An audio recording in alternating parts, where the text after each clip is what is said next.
Welcome back to T shot. నేను మీ Phaneeshwar sir. మనం ఓపెన్ మార్కెట్ ఆపరేషన్స్ అనేటువంటి దాని గురించి డిస్కస్ చేస్తున్నాం. ఇక ఈ ఓపెన్ మార్కెట్ ఆపరేషన్ అన్నటువంటిది గత ఎపిసోడ్లో మనం చూసాం. ఆ ఎపిసోడ్లో చూసినట్లయితే దీనికి సంబంధించినటువంటి వాటిని చూసాం.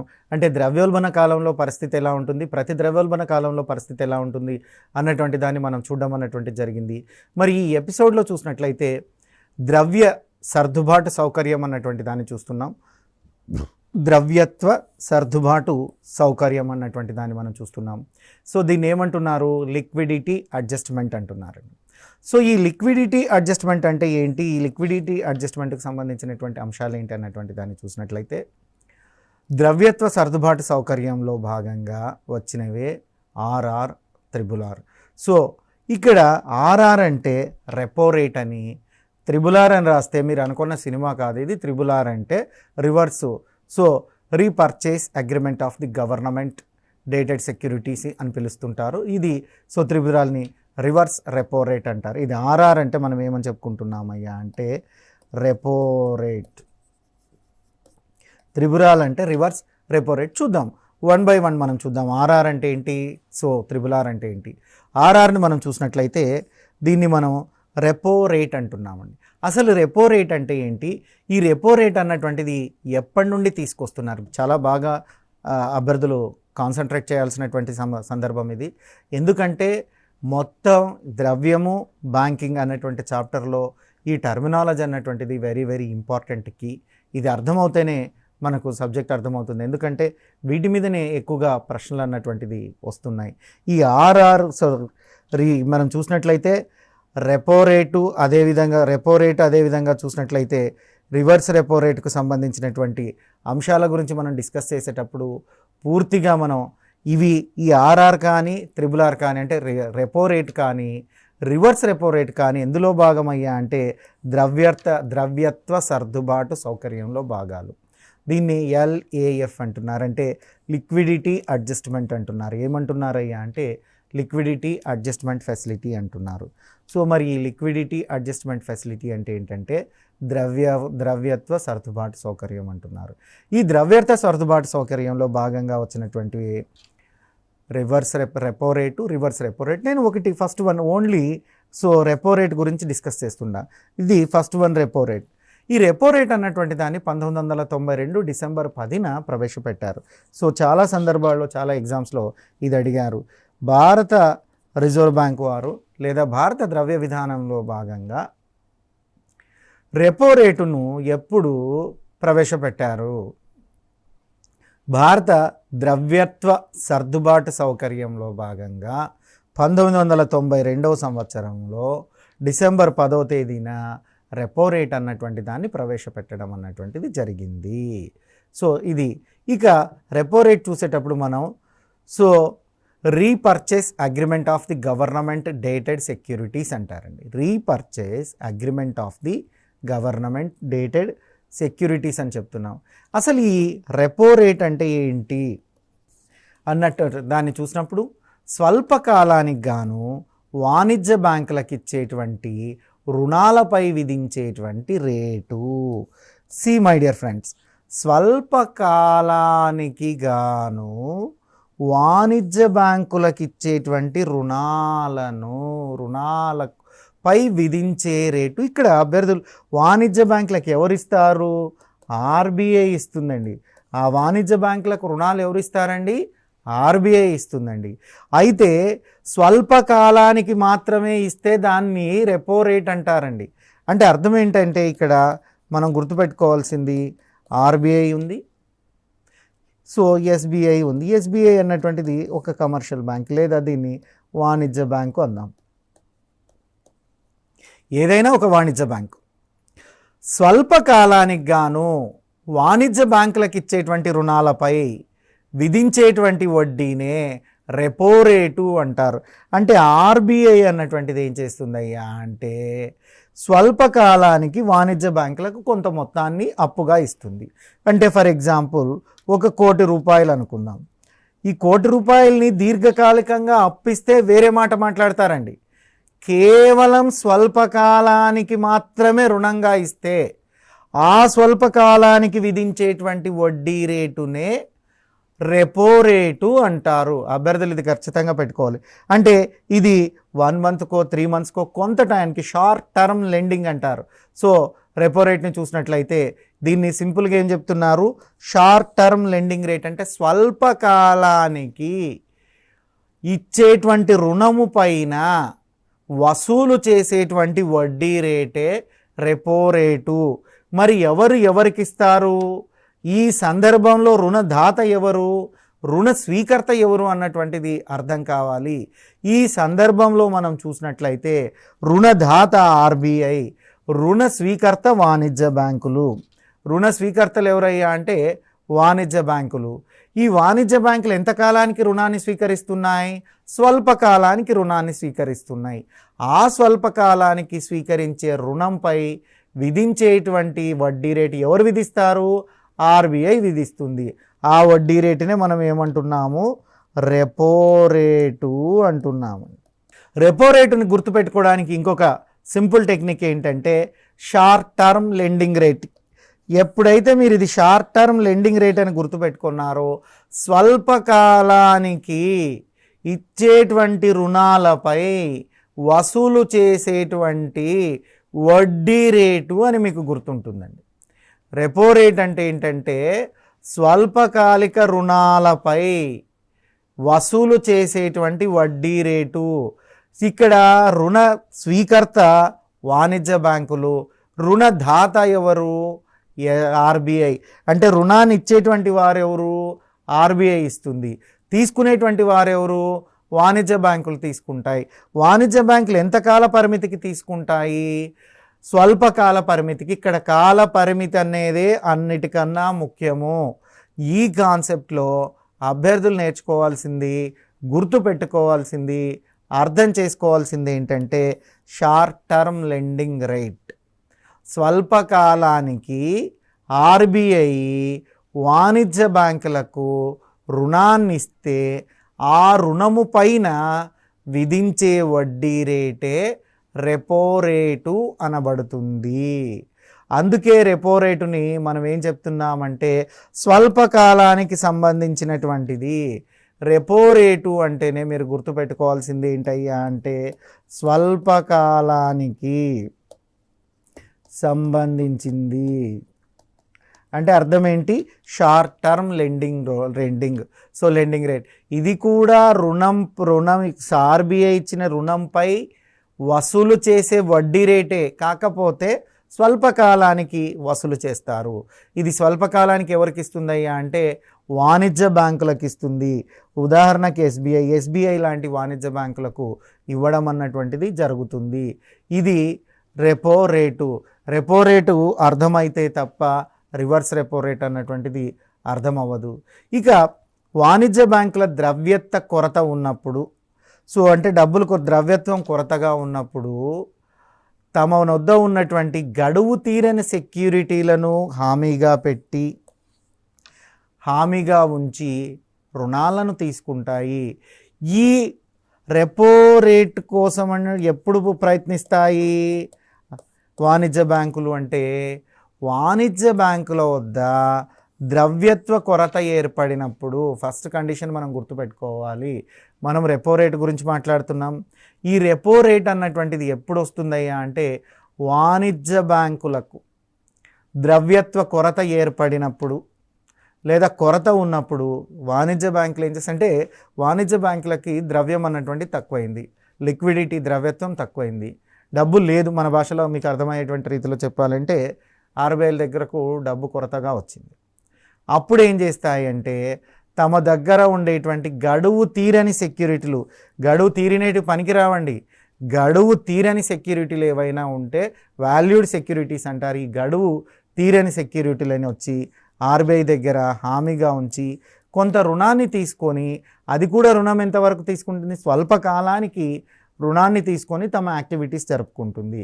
ఆ తీసుకున్నటువంటి రుణం పైన కట్టేటువంటి వడ్డీ రేటునే రెపో రేటు అంటున్నారు. ఇక్కడ బాగా గుర్తుపెట్టుకోవాలా, రెపో రేట్ ఎందుకు తీసుకుంటాయి వాణిజ్య బ్యాంకులు అన్నటువంటివి కూడా గుర్తుపెట్టుకోవాలండి. వాణిజ్య బ్యాంకులు ఎందుకు తీసుకుంటాయి అంటే ద్రవ్యత్వ కొరతగా ఉన్నప్పుడు. ఎలా తీసుకుంటాయి అంటే గడువు తీరని సెక్యూరిటీలను ఆర్బీఐకి హామీగా ఉంచి తీసుకుంటాయి. ఎంత కాలానికి తీసుకుంటాయి అంటే స్వల్పకాలానికే తీసుకుంటాయి. ఈ విధంగా తీసుకున్నటువంటి రేటు పైన, ఈ విధంగా తీసుకున్నటువంటి రుణాల పైన విధించే వడ్డీ రేటునే రెపో రేటు అంటారు. విధించే వడ్డీ రేటునే రెపో రేటు అంటారు. ఇక ద్రవ్యోల్బణ కాలంలో చూసినట్లయితే రెపో రేటు పెంచుతారు. So very very important. ఇది మనం అర్థం చేసుకోవాల్సినటువంటి పరిస్థితి. ద్రవ్యోల్బణ కాలంలో రెపో రేటును పెంచుతారు అని మనం చదువుతున్నాము. ఎందుకు పెంచుతారు రెపో రేటుని? సో ద్రవ్యోల్బణ కాలంలో రెపో రేటు పెరగడం వల్ల ఏం జరుగుతుంది, రెపో రేటు తగ్గించడం వల్ల ఏం జరుగుతుంది? ఎప్పుడు తగ్గిస్తారు? ప్రతి ద్రవ్యోల్బణ కాలంలో రెపో రేటును తగ్గిస్తారు. ఎగ్జాక్ట్లీ ఎగ్జామ్లో ఇలాంటి స్టేట్మెంట్స్ పడతాయి. ఇలాంటి స్టేట్మెంట్స్ మీకు నేర్చుకుంటే రావండి, అర్థం చేసుకుంటే గుర్తుండిపోతాయి. ఇక్కడ మనం అర్థం చేసుకోవాల్సింది ఏంటంటే ద్రవ్యోల్బణ కాలంలో రెపో రేటుని పెంచుతారు అంటున్నారు. ద్రవ్యోల్బణ కాలంలో రెపో రేటుని ఎందుకు పెంచుతారు అన్నటువంటి దాన్ని మనం చూడాలి. ఇప్పుడు ద్రవ్యోల్బణ కాలంలో తీసుకుందాం. ఈ ద్రవ్యోల్బణ కాలం పరిస్థితి చూసినట్లయితే ధరలు పెరిగేటువంటి స్థితినే ద్రవ్యోల్బణం అంటున్నారు. ధరలు పెరిగేటువంటి స్థితినే ద్రవ్యోల్బణం అని అంటున్నారండి.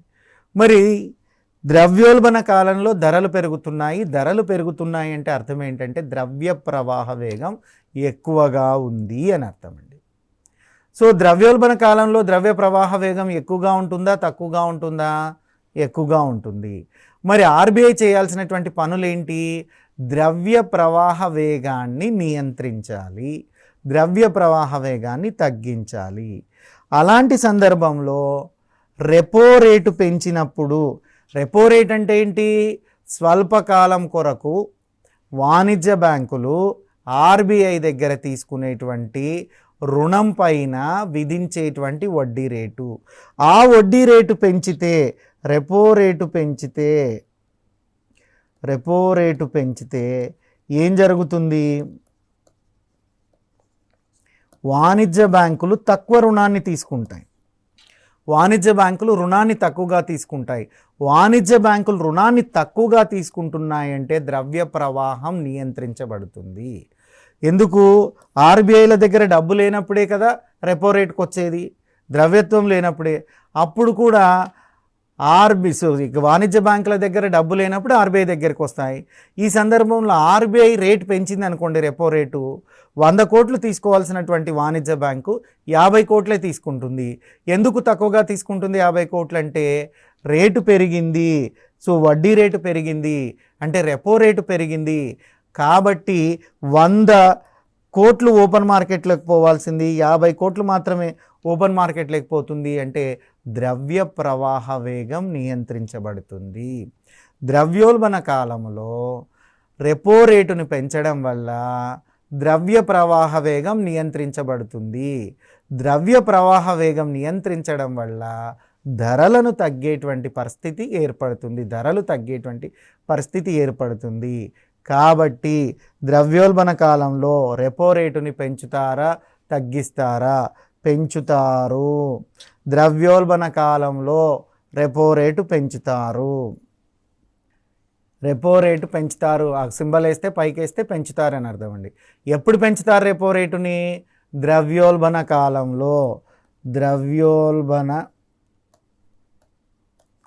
కాలంలో. ఇది మీరు మర్చిపోకూడదండి. సో ద్రవ్యోల్బణ కాలంలో రెపో రేటు పెరుగుతుంది. ద్రవ్యోల్బణ కాలంలో రెపో రేటు పెరుగుతుంది. ఎందుకు ద్రవ్యోల్బణ కాలంలో రెపో రేటు పెరుగుతుందంటే ద్రవ్య ప్రవాహ వేగం నియంత్రించుటకు. ద్రవ్య ప్రవాహ వేగం నియంత్రించబడితేనే ధరల స్థాయి అంటే రేట్స్, ప్రైజెస్ తగ్గుతాయి. ఇక ప్రతి ద్రవ్యోల్బణ కాలంకి వస్తే దీనికి క్వైట్ ఆపోజిట్. ఇక్కడ ద్రవ్యోల్బణ కాలంలో రెపో రేటు పెరిగితే ప్రతి ద్రవ్యోల్బణ కాలంలో రెపో రేట్ అన్నటువంటిది తగ్గించబడుతుంది. సో ఇక్కడ వడ్డీ తగ్గితే వాణిజ్య బ్యాంకులు ఎక్కువగా రుణం తీసుకోవడానికి అవకాశం ఉంటుంది. వాణిజ్య బ్యాంకులు ఎక్కువగా రుణం తీసుకుంటే ఆ డబ్బుని తిరిగి ప్రజలకు రుణాలుగా ఇవ్వడానికి అవకాశం ఉంటుంది. ప్రజలకు ఎక్కువ మొత్తంలో రుణాలుగా అందిస్తే మళ్ళీ తిరిగి ద్రవ్య ప్రసార వేగం పెరుగుతుంది. ఎప్పుడైతే ద్రవ్య ప్రసార వేగం పెరుగుతుందో మళ్ళీ ధరలు పెరుగుతాయి. ప్రతి ద్రవ్యోల్బణ కాలంలో ధరలు తగ్గింటాయి కాబట్టి ధరలను పెంచడం కొరకు రెపో రేటును తగ్గిస్తారు. సో రెపో రేటును ఎప్పుడు తగ్గిస్తారంటే ఓపెన్ మార్కెట్లో ధరలు పెంచడం కొరకు తగ్గిస్తారు. ఏ సందర్భంలో తగ్గిస్తారంటే ప్రతి ద్రవ్యోల్బణ కాలంలో తగ్గిస్తారు. ఏ సందర్భంలో పెంచుతారు? ద్రవ్యోల్బణ కాలంలో పెంచుతారు. సందర్భము ద్రవ్యోల్బణ కాలం, ప్రతి ద్రవ్యోల్బణ కాలం. రెపో రేటు పెంచుతారా తగ్గిస్తారా? ఈ అంశం మీదనే మనకు బిట్లు ఎక్కువగా అడుగుతుంటారు. అభ్యర్థులు వీటిని కొంచెం కాన్సన్ట్రేట్తో గుర్తుపెట్టుకోవాలి. ఇకపోతే second concept reverse repo rate అంటున్నారండి. మరి ఈ రివర్స్ రెపో రేట్ని చూసినట్లయితే 1996 నవంబర్ 1 నుంచి మన ఆర్బీఐ దీన్ని ప్రవేశపెట్టడం అన్నటువంటిది జరిగింది. రివర్స్ రెపో రేటును ఎప్పుడు ప్రవేశపెట్టారయ్యా అంటే 1996 నవంబర్ 1 నుంచి ప్రవేశపెట్టారు.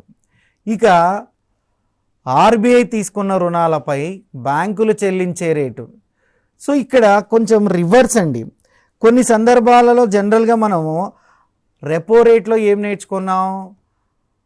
వాణిజ్య బ్యాంకులకు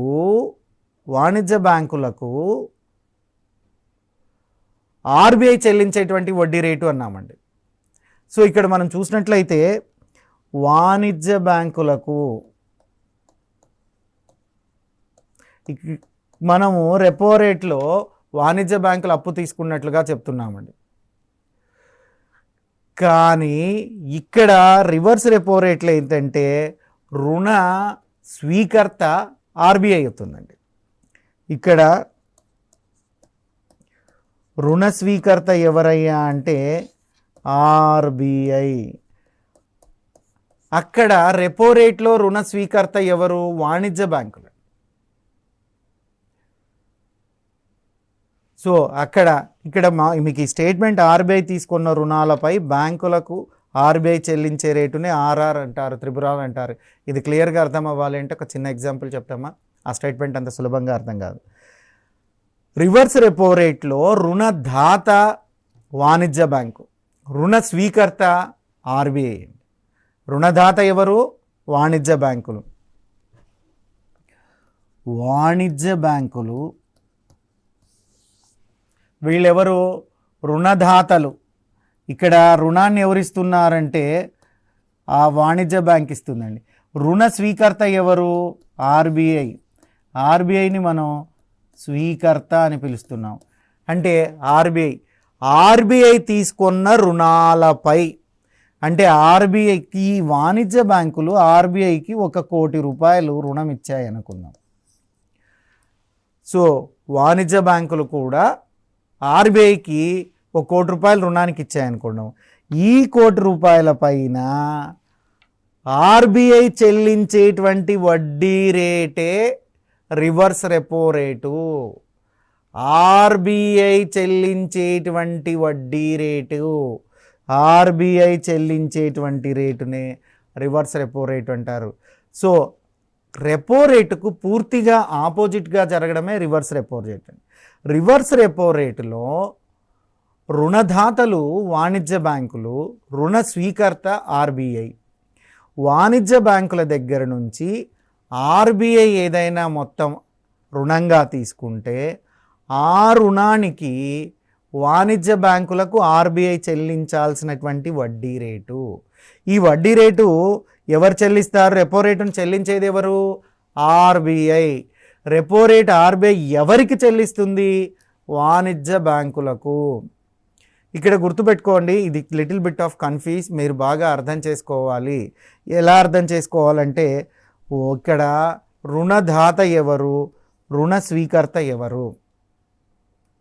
రివర్స్ రెపో రేట్లో రుణదాతలు ఎవరయ్యా అంటే వాణిజ్య బ్యాంకులు, రుణ స్వీకర్త ఎవరయ్యా అంటే ఆర్బీఐ. అంటే ఇక్కడ వడ్డీ చెల్లించేది ఎవరు అంటే ఆర్బీఐ. ఆర్బీఐ వడ్డీ చెల్లిస్తుంది. ఎవరికి చెల్లిస్తుంది?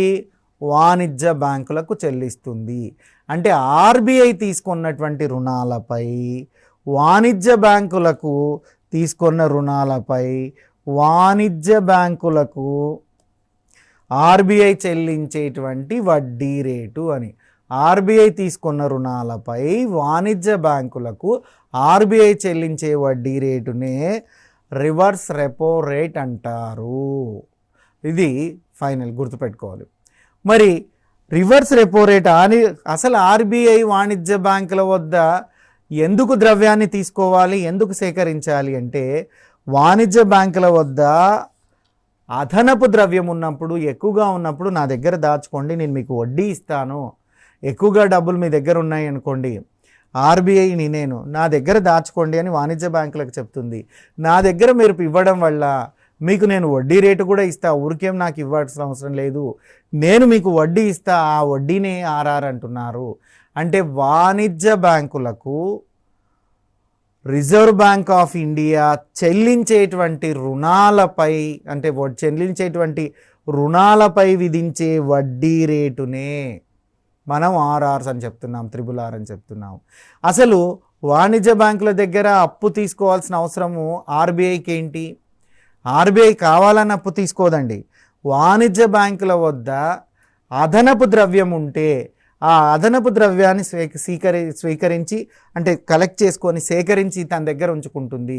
అలా సేకరించేటప్పుడు ఆర్బీఐలకు మీరు నా దగ్గర డబ్బు దాచుకోండి, నా దగ్గర పెట్టేటువంటి డబ్బు కూడా నేను వడ్డీ ఇస్తాను, ఆ వడ్డీనే రివర్స్ రెపో రేట్ అంటారు అన్నటువంటి అంశాన్ని మనం ఇక్కడ గుర్తించాలి. సో అదనంగా సేకరిస్తుంది, ఈ అదనంగా సేకరించేటువంటి వాటిపై విధించేటువంటి వడ్డీ రేటునే రెపో రేటు అని, రివర్స్ రెపో రేటు అంటున్నారండి ఇక్కడ. సో రివర్స్ రెపో రేటు గురించి మనం చదువుతున్నాము. సో రివర్స్ రెపో రేటు ఇక్కడ అభ్యర్థులు గుర్తుపెట్టుకోవాల్సిందంటే, ఆల్వేస్ రివర్స్ రెపో రేటులో వడ్డీ చెల్లించేది ఎవరు? ఆర్బీఐ. రివర్స్ రెపో రేటులో త్రిబుల్ ఆర్లో వడ్డీ చెల్లించేది ఆర్బీఐ. త్రిబుల్ ఆర్లో వడ్డీ స్వీకర్త ఎవరు, వడ్డీ తీసుకునేది ఎవరయ్యా అంటే వాణిజ్య బ్యాంకులు. వాణిజ్య బ్యాంకులు. అదే రెపో రేట్లో వడ్డీ వడ్డీ తీసుకునేది ఆర్బీఐ, వడ్డీ చెల్లించేది వాణిజ్య బ్యాంకులు. ఈ తేడా very very important. RR triple ఆర్లో వడ్డీ చెల్లించేది ఆర్బీఐ, వడ్డీ స్వీకరించేది వాణిజ్య బ్యాంక్, వడ్డీ చెల్లించేది ఆర్బీఐ. రివర్స్ రెపో రేటులో వడ్డీ చెల్లించేటువంటి సంస్థ ఆర్బీఐ, వడ్డీ స్వీకరించేటువంటి సంస్థ వాణిజ్య బ్యాంకు, వడ్డీ స్వీకరించేటువంటిది వాణిజ్య బ్యాంకు. ఇది మనం మర్చిపోకూడదు. సో ఇక్కడ రుణదాత ఎవరు, రుణ స్వీకర్త ఎవరు అన్నటువంటిది అర్థమైతే ఈ కాన్సెప్ట్ మీకు అర్థమవుతుంది.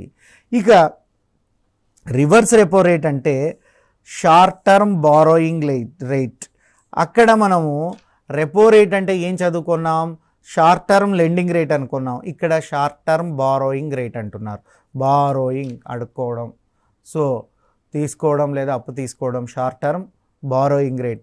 రివర్స్ రెపో రేట్ అంటే షార్ట్ టర్మ్ బారోయింగ్ రేట్ అంటున్నారండి. So triple R is equal to short term borrowing rate, STBR అంటారండి. అంటే షార్ట్ టర్మ్ బారోయింగ్ రేట్ అని మీరు గుర్తుపెట్టుకోవాలి. Reverse repo rate, triple R అంటే reverse repo rate, so is equal STBR అంటే short term borrowing rate. Reverse repo rate వలన వాణిజ్య బ్యాంకులో ఉండేటువంటి ద్రవ్యత్వం తగ్గుతుంది. ఎలా తగ్గుతుంది చూద్దాం. ఇందాకనే మనం చెప్పుకున్నాం, వాణిజ్య బ్యాంకుల దగ్గర ఎక్సెస్ ఆఫ్ మనీ ఉన్నప్పుడు, ఎక్సెస్ ఆఫ్ లిక్విడిటీ ఉన్నప్పుడు, అంటే ఎక్కువగా ద్రవ్యత్వం ఉన్నప్పుడు ఆ ద్రవ్యత్వాన్ని ఆర్బీఐ సేకరిస్తుంది. అంటే ఎక్కువగా ఉన్నప్పుడు ఆర్బీఐ దగ్గర కొంత డబ్బు దాచుకోవడం వల్ల ద్రవ్యత్వం తగ్గుతుంది అని అర్థం అండి. ఇక ప్రారంభంలో చూసినట్లయితే రెపో రేటుకు రివర్స్ రెపో రేటుకు మధ్య వ్యత్యాసం 1% ఉండేది. అంటే ఏర్పడినప్పటికీ ఇవి రెండు ఎప్పుడు ఏర్పాటు చేశారో ఆ ఏర్పాటు చేసినటువంటి సందర్భంలో ఆ సమయంలో తేడా ఎంత ఉండేదయ్యా అంటే కేవలం 1% మాత్రమే ఉండేదండి. సింగిల్ పర్సెంటేజ్ 1% మాత్రమే ఉండేటువంటిది. ఎవరిదికి ఏ రెండింటికి మధ్య తేడా?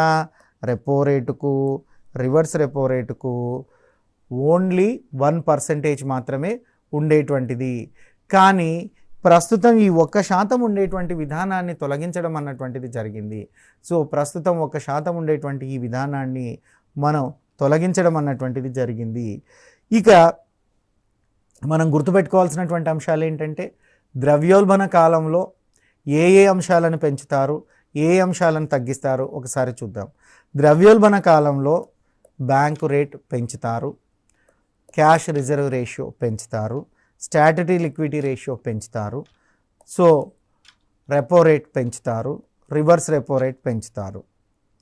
ద్రవ్యోల్బణ కాలంలో బ్యాంకు రేటును పెంచుతారు, సిఆర్ఆర్ను పెంచుతారు, ఎస్ఎల్ఆర్ను పెంచుతారు, ఆర్ఆర్ను పెంచుతారు, త్రిబుల్-ఆర్ను పెంచుతారు.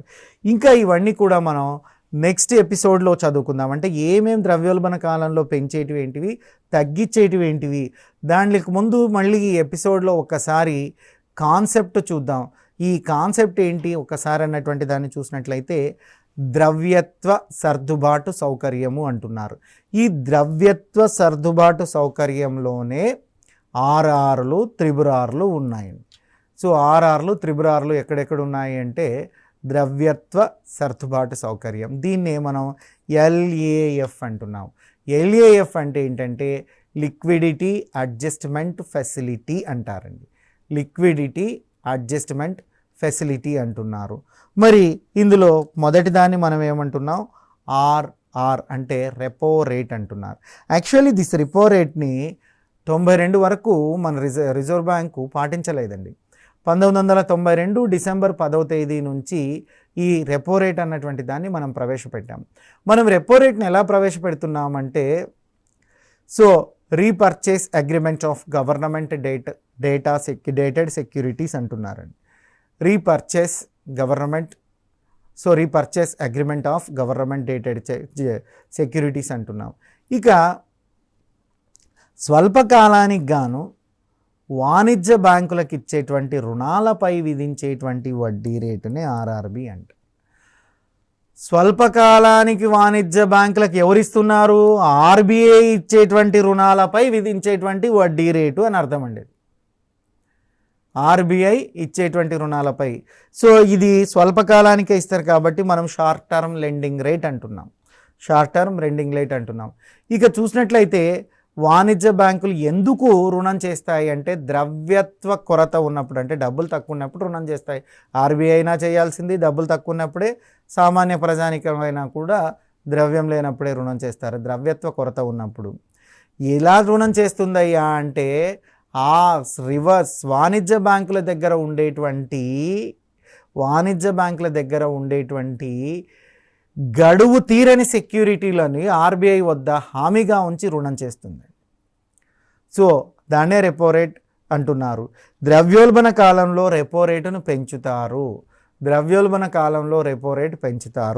ప్రతి ద్రవ్యోల్బణ కాలంలో రెపో రేట్ను తగ్గిస్తారు.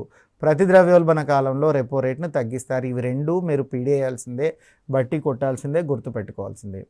ఇక పోతే రివర్స్ రెపో రేట్ చూసినట్లయితే దానికి ఆపోజిట్. ఇక్కడ రివర్స్ రెపో రేట్లో వాణిజ్య బ్యాంకులు రుణాన్ని ఇస్తాయి, ఆర్బీఐ రుణాన్ని స్వీకరిస్తుంది. అంటే ఆర్బీఐ తీసుకున్న రుణాలపై వాణిజ్య బ్యాంకులకు ఆర్బీఐ చెల్లించేటువంటి రేటునే త్రిబుల్-ఆర్ అంటున్నారు, అంటే రివర్స్ రెపో రేట్ అంటున్నారు. సో ఈ రివర్స్ రెపో రేట్ చూసినట్లయితే ఎందుకు చేస్తున్నారంటే వాణిజ్య బ్యాంకుల వద్ద అదనపు ద్రవ్యం ఉంటే ఆ ద్రవ్యాన్ని సేకరించట కొరకు త్రిబుల్-ఆర్ అన్నటువంటి దాన్ని తీసుకొస్తున్నారు. ఇకపోతే ఈ త్రిబుల్-ఆర్ని మనం ఏమంటున్నామంటే short term borrowing rate. Repo రేటునేమో షార్ట్ టర్మ్ లెండింగ్ రేట్ అన్నాము, రివర్స్ రెపో రేటును చూసినట్లయితే షార్ట్ టర్మ్ బారోయింగ్ రేట్ అంటున్నామండి. సో ఇక రెపో రేట్కు రివర్స్ రెపో రేట్కి ఇంతకుముందు చూస్తే కేవలం 1% మాత్రమే డిఫరెన్స్ ఉండేటువంటిది. ఇది దీని యొక్క కండిషన్స్. ఇకపోతే ద్రవ్యోల్బణ కాలంలో వేటిని పెంచుతారు, వేటిని పెంచరు. ఇక సో బ్యాంకు రేట్ కావచ్చు, సిఆర్ఆర్ కావచ్చు, అంటే క్యాష్ రిజర్వ్ రేషియో కావచ్చు, ఎస్ఎల్ఆర్ కావచ్చు, ఆర్ఆర్ కావచ్చు, త్రిబుల్ ఆర్ కావచ్చు, వీటిని పెంచుతారు. ఇవన్నీ మనం ఏ వీటిని పెంచుతారు, ఏ వీటిని పెంచకూడదు అన్నటువంటి దాన్ని నెక్స్ట్ ఎపిసోడ్లో క్లియర్గా చూద్దాం. అంటే ద్రవ్యోల్బణ కాలంలో ఎలా ఉంటుంది, ప్రతి ద్రవ్యోల్బణ కాలంలో ఎలా ఉంటుంది అన్నటువంటి దాన్ని చూద్దాం.